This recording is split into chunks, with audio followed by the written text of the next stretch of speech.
stay informed and super persistent. I have filed 2 appeals in the last 9 months that have saved me almost $6,000 in total. So the first one was this weird thing that happened to my insurance when my son was born in October of 2024. The subsidy that goes towards paying my premium for my health insurance was removed when my son was born. For the last couple of months of the year, I owed a lot of money for my health insurance premium. It wound up being like $1,000, $1,100, something like that. I worked with an agent, a representative from my health insurance company, for a couple of months trying to figure out what was going on.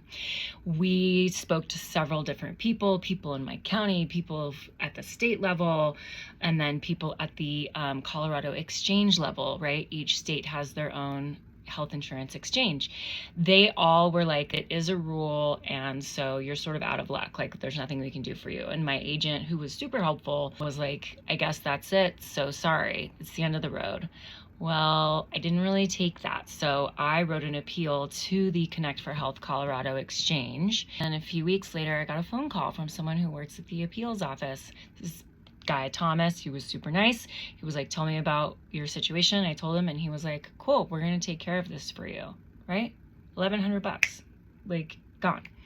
The other thing that happened was when I was pregnant, I was prescribed a procedure called a fetal echocardiogram because I have a heart condition, and it was supposed to be a covered expense. It was denied by my health insurance, and that procedure was about $4,800. I traveled 3 hours to go to this appointment.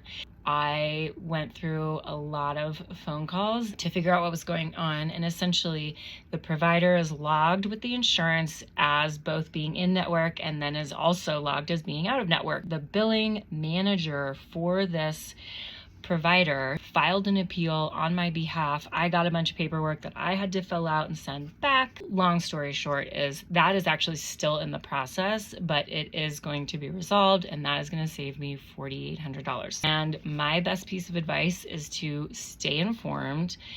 Read the notices that you get from your health insurance company. And if you think at all that something is incorrect or wrong, it probably is. There's no harm in filing an appeal. The only thing that will happen that would be a bummer is that you get denied, but at least you tried, right? So my other piece of advice is keep a notebook, write down every phone call that you have, the person's name, the date, and then get a reference number for the phone call. Write down estimates that you get. Write that number down. If it's anything different from that, if it's more than that, write an appeal because you have the information that you need. Good luck.